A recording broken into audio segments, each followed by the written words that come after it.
Hello to everyone. This is the video pitch for the paper entitled Design and Evaluation of a Wearable Haptic Device for Skin Stretch, Pressure and Vibrotactile Stimuli.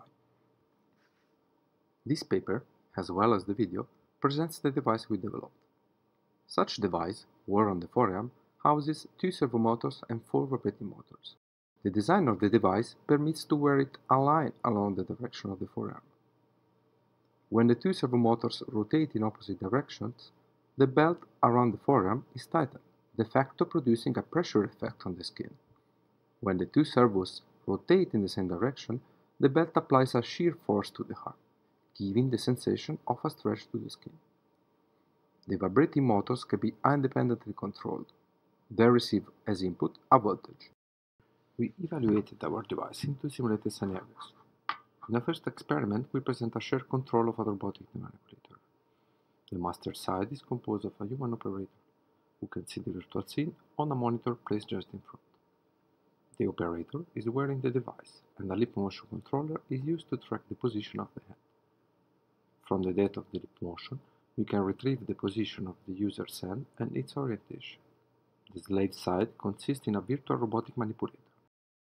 In a second experiment, we teleoperate a fleet of unmanned aerial vehicles. As in the first experiment, the main side is composed of the human operator, whose hand is tracked by the lip motion and who is wearing our wearable device. The virtual scene contains a fleet of 10 unmanned aerial vehicles. The underlying algorithm controlling this fleet is a decentralized connectivity maintenance control, whose aim is to always keep the connectivity in the formation of the robots while avoiding obstacles and collisions with the environment. The user hand position is used as input for the robot leader of the formation. In this evaluation, the task consists in tracking a predefined 3D path with the leader robot. The wearable device is giving vibrational cues indicating the position of the next waypoint, and, at the same time, is informing through pressure stimuli about the connectivity input given by the user to the algorithm.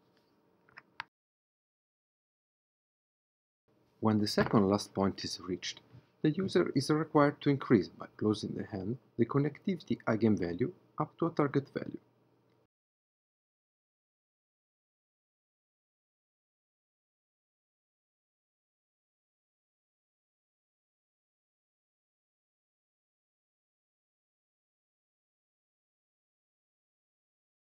When the desired connectivity eigenvalue is obtained, the user is required to reach the last point of the path, exiting the main area.